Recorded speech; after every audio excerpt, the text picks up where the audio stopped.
Olá, e vamos para a gravação de mais um episódio do Voz Atípica Podcast. Hoje estou com uma convidada mais que especial, Júlia Trevisan, uma jovem cantora autista que eu simplesmente também já virei fã. E é só mais uma das muitas histórias inspiradoras que vocês vão ver por aqui. Mas antes de iniciar com a Júlia e apresentar ela para vocês, deixa eu falar um pouquinho dos nossos parceiros, né, dos nossos apoiadores. E de óculos. Quem me acompanha nas redes sociais sabe que eu e os meus filhos, a gente só usa os óculos da ID. Eles tiram onda, são óculos muito lindos. Eles enviaram também um presente. Inclusive, enviaram também, disponibilizaram um cupom de 15% de desconto para quem estiver assistindo essa live. Então, tá aqui. Sigam os nossos parceiros e aproveite esse cupom de desconto, né? E agora, também quero falar de uma parceria, um apoiador muito importante na trajetória do Voz Atípica, que é Elas Registram. Gente, sonhos, quando a gente começa, ainda que pequeno, nós precisamos realmente acreditar neles a ponto de registrar. Elas registram, faz parte da trajetória do Voz Atípica, me ajudaram no processo de iniciar para registro de marca e eles fazem um trabalho lindo, né? De registrar o seu sonho e garantir que ele seja só seu. Jéssica Mendonça Advocacia é uma doutora, uma advogada, né, que é autista, especializada em direito médico. Então, assim, ela faz um trabalho incrível, inclusive criou uma cartilha, né, onde fala sobre os direitos dos autistas. Eu sou fã, virei amiga pessoal da doutora Jéssica, então sigam muito ela e acompanhem o trabalho dela. Se você precisar, né, é a doutora advogada que eu indico. E claro, não poderia deixar de falar, né? Tá aqui presente, registrando esses momentos, WTM for Drones, marcando presença e registrando momentos incríveis. Então, assim, é o nosso parceiro, nosso apoiador. Já virei grande fã também. Sigam bastante e acompanhem o trabalho dele. E agora vamos começar com o nosso podcast com a Júlia Trevisan. Júlia, conta pra gente um pouquinho sobre você. Me fala a sua idade, aonde você mora, se você estuda, trabalha. Conta um pouquinho da Júlia.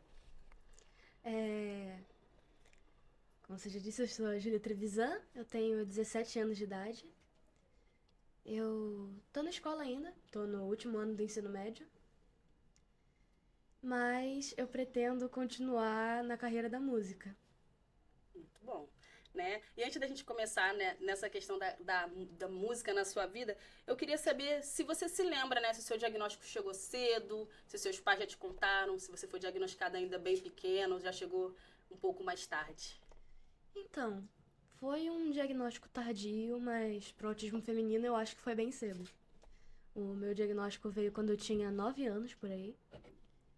Foi por conta de uma professora que eu tive, que ela notou certas características diferentes minhas, né? Minha dificuldade com entender certas coisas, minha dificuldade com o toque, de interagir com outras crianças em certas situações. Então isso meio que deu uma ligada, assim, virou a chave nela, chamou minha mãe, que minha mãe também estava suspeitando de algo. Desconfiada, né? Sim. E ela só não sabia que era autismo, né? Porque na época ela não tinha o conhecimento do espectro, né? Como um todo. Como um todo. Eu sou autista suporte 2, né? E o que ela conhecia, né? O que minha família conhecia, era só aquele autista clássico que a gente vê na TV, né? Que não fala, que não interage, né? E assim, eu sempre interagi, sempre falei, e eu falei muito cedo também, então minha mãe logo descartou isso, né? Entendi. Gente, quando a Júlia fala que para ela, com 9 anos, para ser menina foi diagnosticada teoricamente cedo, é porque normalmente meninas é camuflado, né? A menina consegue camuflar, né, o transtorno do espectro autista. Então, os meninos às vezes boçam e acaba que a família desconfia muito antes. Então, assim, com 9 anos, né, a professora ter esse olhar, graças a Deus, que bom que essa professora teve esse olhar, porque até os seus 9 anos eu acredito que você tenha enfrentado bastante desafios, né? Por não saber realmente qual era o que você tinha, né? Então, como você falou, tinha dificuldade de interação, tinha algumas necessidades mesmo, e a sua professora, aos seus 9 anos, teve esse olhar. Então, ela teve um impacto direto, né? Na sua qualidade de vida, eu acredito. Porque eu, como mãe atípica, eu posso falar que depois do diagnóstico, a gente consegue proporcionar qualidade de vida para os nossos filhos, porque a gente consegue entender as demandas e as necessidades, né? Sim, e também muito bom pra gente também, porque a gente passa a se entender, né? Porque a criança, assim, quando a gente é criança, a gente já percebe. A gente pode não ter a plena noção, mas a gente percebe, não, eu sou diferente. Algo que em todos têm, eu não tenho, ou tenho que ninguém tem, Entendi. A gente percebe, a gente vai percebendo mesmo que a gente não saiba se expressar. Então, realmente, assim, essa professora foi um anjo na minha vida, na vida da minha família. Inclusive, Valena, se você estiver aí me assistindo, um beijo. Ó. E ajudou muito, de Então, verdade. isso aqui mostra também o quanto é importante o professor, né, na vida Muito. das nossas crianças, que ele tem um olhar, às vezes, de direcionar os pais. E eu busco muito por isso, sabe? Por professores que tenham realmente empatia, que tenham aquele olhar de carinho, que prestem atenção e que me passem demandas. Às vezes, eu, como mãe, eu também posso passar alguma coisa despercebida, né? Então, ela foi realmente muito importante. Já virei grande admiradora da sua professora. E você falou algo que foi muito importante que eu ouvi, inclusive da doutora Jéssica, que é uma das apoiadoras do nosso podcast. Ela teve o diagnóstico tardio, né? Ela é advogada, é autista. E eu fui entrevistar ela e ela falou exatamente assim: eu fui tratada como esquisita a vida inteira. E depois do diagnóstico, eu entendi, eu nunca fui esquisita, eu era autista. Então, você imagina o quanto de bagagem ela não tem, né? De quantas batalhas ela não enfrentou por não ter tido um diagnóstico cedo. E isso acontece, é mais comum do que a gente imagina, né? Não são todos que conseguem ter o diagnóstico cedo. A gente sabe a batalha que é para conseguir fechar um diagnóstico. Então, foi muito importante você colocar isso, porque você, mesmo quando criança, você conseguia perceber assim, eu tenho alguma coisa diferente, ou eu faço algo que os meus amigos não fazem. E depois do diagnóstico, você conseguiu compreender o porquê, né? Sim, sim, eu compreendi. Eu tive uma certa dificuldade para aceitar no início, sabe? Eu tive bastante dificuldade porque eu ficava pensando, né? Que foi algo que me fez sofrer, vamos dizer assim, né? Sim. Sofrer, Sim. vamos ser sinceros. Me fez sofrer muito, assim, na metade da minha infância até minha pré-adolescência. Eu ficava me perguntando, assim, pra Deus, por que você me fez diferente? Por que você me fez defeituosa, né? Pensava nisso, mas eu sempre falo disso, mas depois, assim, que eu fui amadurecendo, fui refletindo, eu pensei, não, Deus é perfeito, Deus não comete erros, né? Então, não sou um erro, eu sou o que eu precisava ser. Que lindo. Que bom que você conseguiu, né, enxergar a perfeição de Deus, né? E eu tenho a prova de que você realmente é a perfeição de Deus é você estar aqui hoje transbordando na vida de todo mundo, né, que está assistindo esse podcast. Fiquei até emocionada agora. Ah, E às vezes a gente realmente questiona Deus, isso faz parte do nosso humano, né? Eu, como mãe atípica de um menininho de 5 anos, cadeirante, né? Veio, eu abracei e tudo mais. E depois o meu mais velho veio a ter vitiligo. E eu questionei a Deus também. Meu Deus, por quê? Gente, meu filho pequeno tem paralisia, cadeirante, eu tô aqui pra cima e pra baixo porque o Senhor permitiu que meu filho mais velho tivesse vitiligo. E às vezes a gente questiona a Deus e quer a resposta pra hora, e a resposta não veio. Mas hoje em dia eu entendo que ser mãe atípica é meu chamado. sim. Sabe? Hoje em dia eu vejo assim, Deus me fez para realmente ser mãe atípica, para transbordar as minhas vivências, as minhas experiências. Não é fácil lidar com preconceito, né? Meu filho tem a mãozinha manchada, o cabelinho. Sim. E normalmente vem palavras preconceituosas de adultos, principalmente. Eu costumo dizer que criança não tem preconceito. Quando a criança começa a esboçar o preconceito, é porque ela já tem essa vivência dentro de casa. Exato. Né? Então, normalmente, os comentários negativos e preconceituosos das manchinhas do meu filho vêm de adultos. E isso, por um tempo, me afetou muito, mas hoje em dia eu consigo me dar muito bem com isso e passar isso pra ele, fazer ele ser bem resolvido com as manchinhas dele. Então, às vezes é normal a gente questionar a Deus, a resposta às vezes não chega na hora, mas quando ela chega a gente entende, se sente assim, aliviada, né? Porque a gente entende realmente os mistérios dele na nossa vida. E um alívio também pra mãe atípica que eu acho, né? Que uma outra coisa também que eu penso muito é que Deus dá filhos especiais pra mães especiais. Não que a mãe seja atípica, mas porque Deus confia tanto na capacidade daquela mãe que vai dar aquele filho pra ele. Imagina, você tem não só um, mas 2 filhos especiais. Então Deus olhou pra você e pensou, caramba, ela é muito forte, ela vai conseguir cuidar desses 2 guris. Amém, amém. Eu ainda não me coloco nesse lugar, mas realmente exige muita força, né? Muita coragem. Você, como uma pessoa atípica, deve saber bem como são os desafios diários, né? Júlia, conta pra gente um pouquinho da sua trajetória. O que te motivou, né? O que te inspirou a começar a cantar? Então, Foi antes do diagnóstico? Foi depois? foi antes. Eu sempre gostei de me expressar muito pela arte, né? Arte no geral, eu sempre gostei muito. Mas a minha ligação com a música veio principalmente do meu pai. Nossa. Porque ele é baixista, né? E eu sempre vi ele tocando na igreja, na banda da igreja, né?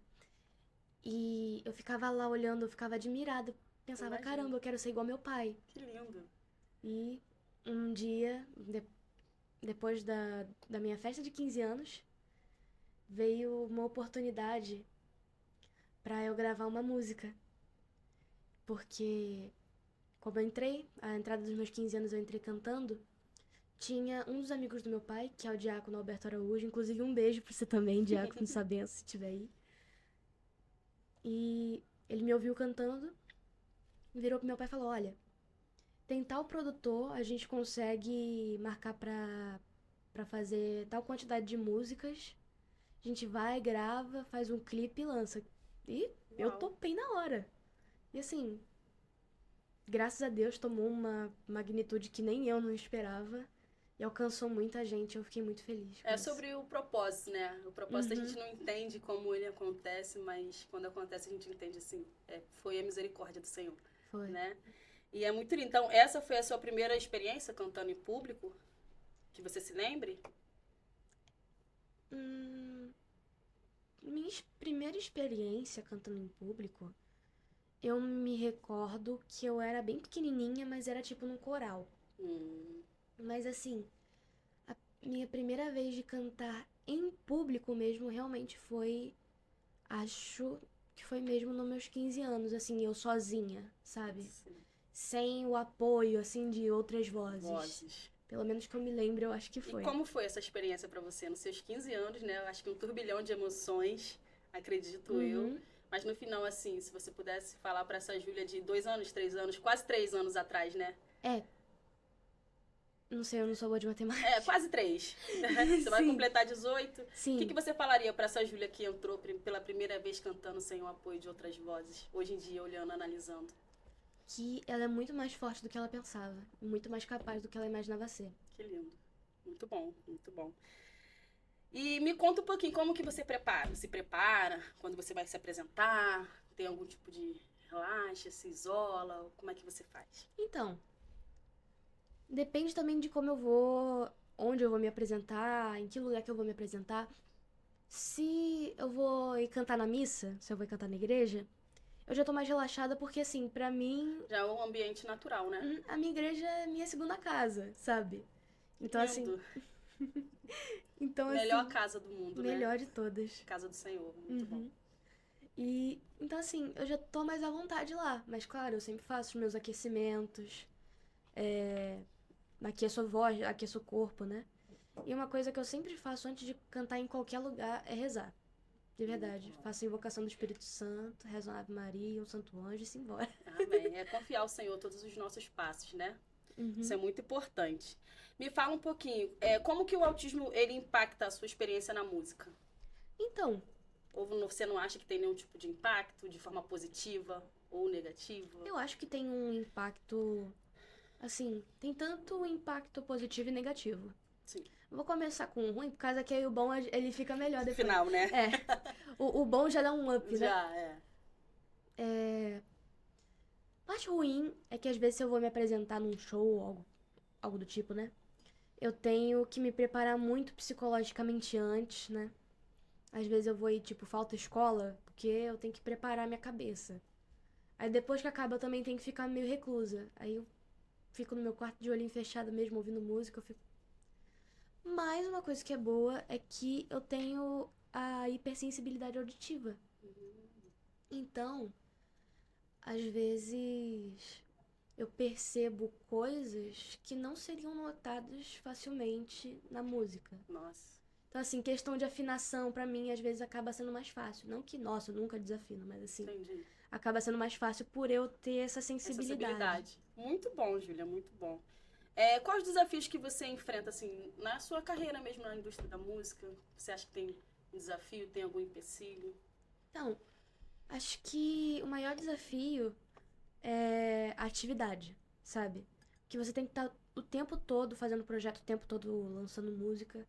E nem sempre a gente vai ter o recurso, sabe? E hoje em dia as coisas são muito num time acelerado, né? São muito aceleradas. Então, assim, você lança e às vezes acha assim, vou ter um tempo pra esse projeto acontecer. E quando você vê, você já tá tendo que lançar outro. Acredito que seja assim, né? É um desafio, A realmente. gente tá numa era de imediatismo, né? Sim. Tudo Total, tem que ser tudo agora. tem que ser agora. Eu quero viralizar, eu quero acontecer. Vídeo que viraliza não vai ser uma coisa, alguém falando algo por, sei lá. Imagina assim, alguém falando uma coisa extremamente sábia, mas se passou de 2 minutos, eu não vou ver não. Aí passa. Sim. Viraliza uma dança de 2 segundos. Por quê? Por causa que as pessoas querem rapidez. E pra mim é difícil demandar um pouco dessa rapidez, sabe? Então, às vezes eu caio na frequência no Instagram, às vezes eu subo, começo a postar um monte de coisa, aí para. Aí começo a postar um monte de coisa de novo, aí para de novo. Eu vi, inclusive, eu dei uma olhada no seu Instagram, que inspiradora. Gente, ela faz reflexões lindas. Eu fui lá stalkear. Faz cada reflexão linda, né? Convido vocês a conhecer o Instagram da Júlia. É realmente uma boneca, né? E eu tô vendo pessoalmente aqui que ela é exatamente aquilo. Que às vezes as pessoas também camuflam na rede social, elas são uma coisa. E quando chegam pessoalmente, nos decepciona. E você realmente toda a sua energia boa que você transmite no seu Instagram, você tá passando aqui pessoalmente. Então, já é um ponto muito positivo. Convido vocês a conhecerem o Instagram, né? Deixa eu fazer uma outra pergunta para você. Você me falou um pouquinho sobre, né, sensorial. Como é que você lida com essa sua sobrecarga sensorial, luz, ambiente? Eu falo porque, assim, o Calebinho, apesar dele não ter autismo, eu sei que ele tem, né, algumas questões sensoriais, por exemplo, luz amarela, ambiente com som muito alto. Como é que você lida, né? Você que é artista, acredito que não existe ainda um ambiente totalmente inclusivo para você, que é uma cantora autista. Então, como é que você lida com toda essa questão sensorial? Assim, eu hoje em dia, graças a Deus, inclusive é uma história muito bonita na minha vida, eu já tô há quase um ano sem ter crises sensoriais, graças a Deus. Que bom, Graças a Deus e Maria. Mas assim, quando eu tinha muito, minhas maiores dificuldades era realmente a luz, que é a minha situação ao contrário do seu filho, né? A luz branca me traz, assim, por muito tempo, né? Me traz uma repulsa e eu só fico boa na luz amarela ou sem luz. Às vezes minha mãe me chamava de morceguinho, que entrava no meu quarto... E tudo apagado. Tudo apagado. E a questão do som também, que pra cantar é mais fácil a gente cantar com retorno. E assim, dando por exemplo, em estúdio pra gravar uma música. Eu tô cantando, mas eu tô com um fone desse tamanho aqui, 3 orelhas minhas.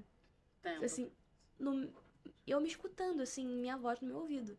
Então, muitas das vezes eu já tive que parar, tirar o fone pra cantar. Assim, fazer uma coisa totalmente diferente, dificultou a vida do produtor. Inclusive, desculpa, viu? Não é por mal, te juro. Mas, inclusive, é um sonho meu, sabe? Eu tenho esse sonho de poder... Eu já falo isso com minha família, com minha equipe há um bom tempo. De fazer um show inclusivo. Eu gostaria muito de poder fazer um show com o som mais baixo. É um lugar meio que mais confortável, poder distribuir abafador, sabe? Realmente é um sonho meu que eu quero muito poder realizar um dia. Ó, galera que tá assistindo esse podcast, né? Vamos criar meios pra Júlia realizar esse sonho. E eu quero estar lá com Voz Atípica fazendo a cobertura com todo prazer. Por E eu tenho favor. certeza que vai ser incrível, né? Então eu acredito que as pessoas que estão assistindo esse podcast com certeza vão se interessar, porque é um sonho muito interessante você falar sobre as suas questões sensoriais aqui. É importante para as pessoas entenderem que cada pessoa tem uma demanda, né? É que as pessoas têm a mania de unificar, né? Todo mundo é autista. Não, cada pessoa, independente da sua deficiência ou de não ter deficiência, cada pessoa é de um jeito, ninguém é igual a ninguém. Por que os autistas eles precisam ser iguais? Cada um tem as suas demandas, são pessoas diferentes uma das outras. E o que a gente precisa realmente é que as pessoas tenham mais amor, empatia, que elas consigam compreender, né? Sobre essas demandas que são tão diferentes. Igual a gente pontuou aqui, né? Do meu Calebinho é uma, a sua é outra. Então a gente tem que sempre estar se adaptando e ajustando. E que bom que tem um ano que você não tem essas crises, porque acredito que isso seja um impacto positivo para os seus projetos, né? Para sua carreira. Com certeza. E vamos seguindo. Júlia, agora eu quero falar um pouquinho sobre os seus hobbies, né? O que você gosta de fazer, além da música, quais são os seus outros interesses, o que realmente faz a Júlia florescer ainda mais. Eu gosto muito também, além da música, né? Do desenho. Eu gosto muito. Inclusive, no meu Instagram, eu comecei há pouco tempo um quadro chamado Desenho Explica. Ah, que legal. Que eu vou explicando sobre algum assunto, às vezes algo sobre a igreja que as pessoas não sabem. Eu vi. Eu vi um vídeo muito interessante. Sim. Bem educativo até, né? Muito, muito. eu vou pesquisar as fontes e vou fazendo um desenho relacionado. Eu me gravo desenhando. E, gente, Gosto ela bastante. narra o vídeo com essa vozinha. Vocês não têm noção de que é um vídeo narrado pela Júlia Trevisan. É uma canção. Que eu sou assim, eu sou da comunicação, eu e falo e pronto. Mas você não, você... Gente, é muito gostoso de assistir o seu vídeo. Fiquei encantada, né? E me conta, Júlia, como é que você costuma fazer pra relaxar, pra desestressar no seu dia a dia? Vamos supor que hoje não é um dia muito bom pra Júlia. O que você gosta de fazer? O que te acalma, te relaxa? Ficar no escuro, eu já ouvi você falar Sim. aqui. Assim, uma coisa até meio engraçada pra quem, assim, é neurotípico. O que eu faço?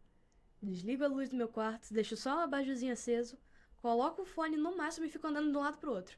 É isso que me faz desestressar. Que legal. É uma dica, eu vou procurar testar também pra ver se... Eu não consigo, eu sou mãe, não tem nenhum momento de escurinho no quarto. Não existe essa possibilidade na minha vida. No momento que apagar a luz, você só vai ouvir assim, a porta abrindo, a luz acendendo. Parece que você sabe, você é filha, né? Você sabe como funciona, né? É exatamente assim. Júlia, me conta também, você tem alguma rotina, né? Alguma coisa matinal, algo que você faça assim de forma constante? Mas num quesito... Por exemplo... corriqueiro. Corriqueiro. Olha, minha manhã, na maioria das vezes, é acordar, rezar, tomar café e ir pra escola. É uma rotina. É uma rotina. É uma rotina. Mas quando não, eu até... Assim, pra mim, ultimamente, tem sido até melhor, às vezes, estudar em casa. Porque o ambiente, pra mim, fica mais tranquilo, né? Então, assim, eu vou, acordo com calma, tomo café. E a sua escola tem essa possibilidade de você, nos dias que você não tá muito bem, né? A escola proporciona de você estudar em casa. Graças a Deus, a minha escola, assim... É rede privada, municipal? É privada. Privada. Uhum. E você foi bem recebida? Muito. Muito bem acolhida. Estudou lá há muito tempo? Já estudo lá há muito tempo. Isso é muito importante, porque assim, eu conheço várias mães atípicas, né? Eu sou andarilha, meus filhos são do SUS, do colégio municipal, do público. Mas eu tenho mães que procuraram os melhores colégios para os seus filhos autistas e se decepcionaram. Então, existe ainda, né, uma defasagem muito grande de acolhimento na rede educacional no geral, não só na rede privada, mas também na rede municipal. Sim. Então, quando você vem falando de uma escola que consegue te assistir e te atender, ter empatia, respeitar, né, a Júlia como um todo, é muito importante que você transborde, que você fale, para poder inspirar outras instituições educacionais a também terem esse olhar de carinho, de respeito, né, com as pessoas no geral. Isso é muito importante. Eu falo porque, assim, na minha caminhada como mãe, eu ouço relatos extremos na questão educacional de mães que procuraram os melhores colégios e os mais caros e não tiveram um bom retorno. E, assim, como mãe, é muito frustrante, né? Sim, eu tive porque experiência parecida. A educação é o futuro, né? Eu costumo dizer assim, gente, vem da base. Antes, eu até vi um texto que fez muito sentido para mim. Mais importante do que a faculdade é o pré-escolar, né? Com certeza. As nossas melhores memórias do educacional vem da base. Então, se a gente não consegue ofertar isso, né, de forma positiva para os nossos filhos, como vai ser lá na questão da faculdade, da pós-graduação e por aí vai. Então, é uma preocupação que eu tenho, né, como mãe. Acredito que seja a preocupação de muitas outras mães que vão assistir esse podcast. Então, quando você vem e traz essa narrativa de que tem uma escola que consegue te assistir bem e consegue entender os dias que você não está bem, mas ainda assim você é inserida na questão educacional, é um ponto muito positivo. Então, conta um pouquinho pra gente. Você falou que também já teve vivências negativas na questão educacional, né? Sim. Então, fala um pouquinho pra gente. Eu já sofri bullying, né? Antes mesmo de qualquer pessoa saber que eu era autista ou algo do tipo, né? Mas, tipo assim, eu já sofri bullying tanto de colegas, tanto de professores, né? Porque isso é algo pouco falado, né? Sim. Sempre falam do bullying do coleguinha, mas ninguém fala sobre o que o professor pode acabar falando, o que o professor faz pra implicar. Sim. Que acontece muito. E conta um pouquinho pra gente, assim, do que você consegue lembrar dessa fase, assim, isso te paralisou no seu momento da escola, te botou receio? Assim... Porque, como eu falei, você trouxe um ponto muito importante, que as pessoas não falam dos professores, né? Agora tem aparecido bastante as mães botando as câmeras, os gravadores dentro da mochila. Nossa!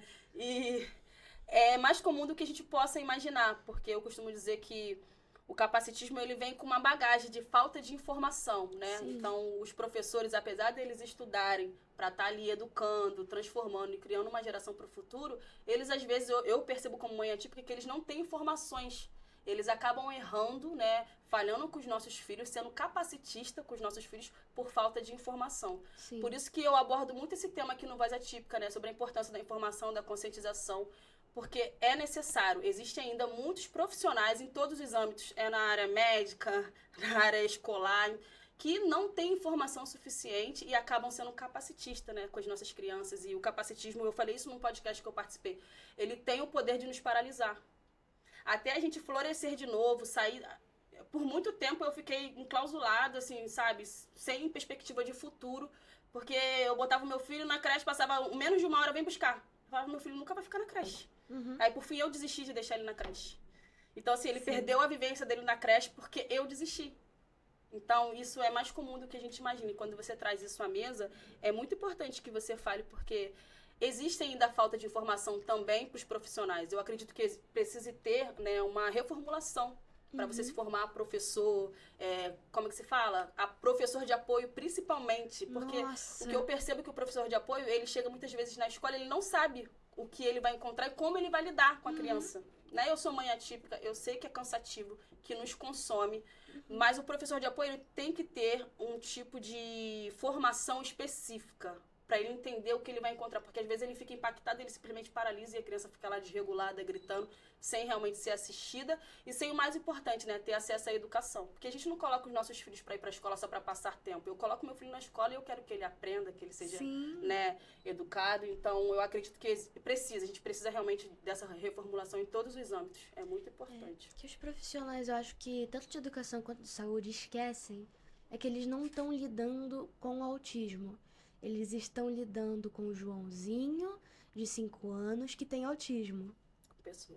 Pessoas. Ele está lidando com uma pessoa que tem a condição do autismo. Claro que, assim, o autismo ele vai mudar tudo na gente. Mas a gente não se resume à nossa condição. Nós somos também seres únicos, cada um com uma demanda diferente. Isso é muito importante, Júlia. Muito importante mesmo. Júlia, me conta um pouquinho, né? Quais são os seus objetivos, os seus sonhos para o futuro na sua carreira musical? Olha, eu pretendo continuar cantando. Assim, eu vou continuar cantando ou até eu morrer ou quando até Deus tirar minha voz. De verdade. Não aconteça. E... assim... o que eu mais quero é poder consolar as pessoas com a minha música, sabe? Eu quero poder trazer conforto pra quem precisa com a minha música. Claro que a minha música é católica, mas seja quem for que escutar e se sentir consolado, se sentir abraçado por Deus naquela melodia, através da minha voz, que é de Deus, mas Ele me emprestou, pra mim já é, assim, uma batalha vencida. Muito bom. Existe algum projeto que você está trabalhando atualmente? Eu tenho vários projetinhos que eu tô trabalhando. Pode contar algum? Spoiler ou não? Ainda não? Não, ainda não. Mas tá vindo coisa boa. Tá vindo muita coisa boa. Muito bom. Deixa uma mensagem, Júlia, para as pessoas que vão assistir esse podcast e depois eu gostaria de pedir a honra para você dar uma palhinha pra gente aqui bem rapidinho. Para todas as pessoas atípicas, queria poder incentivar vocês, dizer que, como eu disse no início, como eu percebi em mim, vocês são muito mais capazes do que vocês imaginam, têm muito mais força do que imaginam. Vocês conseguem tudo o que quiserem se for da vontade de Deus. E pros pais, mães, responsáveis, profissionais de saúde e da educação, por favor, tentem dialogar e compreender as suas crianças. Porque vocês não fazem ideia do quanto isso pode mudar a vida de alguém. Muito obrigada a todos. Gente, que incrível, né? Que emocionante, que luz que você tem, Júlia. Muito obrigada por topar participar aqui do Voz Atípica Podcast. E, gente, esse foi mais um episódio do Voz Atípica Podcast, né? Dando voz com propósito. E pra encerrar, Júlia, dá uma palhinha pra gente, né? Canta pra gente. Júlia Trevisan.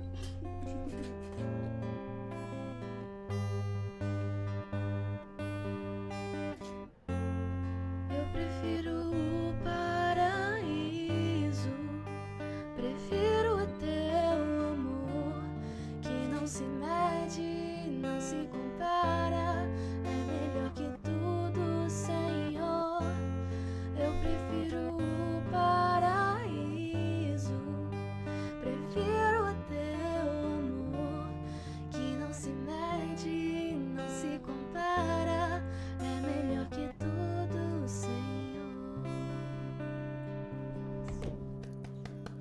Parabéns. Emocionada, gente. Muito obrigada. Gente, sigam muito Júlia Trevisan no Instagram. E é isso. Muito obrigada. Quero te agradecer por topar participar do Voz Atípica Podcast. Muito obrigado pela sua presença, por transbordar um pouco das suas vivências aqui. Eu tenho certeza que vai ser muito inspiradora para todo mundo que está assistindo. E quero aproveitar e te entregar um presente, tá? Que foi enviado pela nossa parceira Capult Modas. Ela faz envio para todo o Brasil, moda feminina, e ela mandou para você, né? Mandou também pro Gabriel presentear a namorada dele com muito carinho, tá bom? Ah, muito obrigada, viu? Muito obrigada. Espero que você goste. Com certeza, muito obrigada. É isso, gente.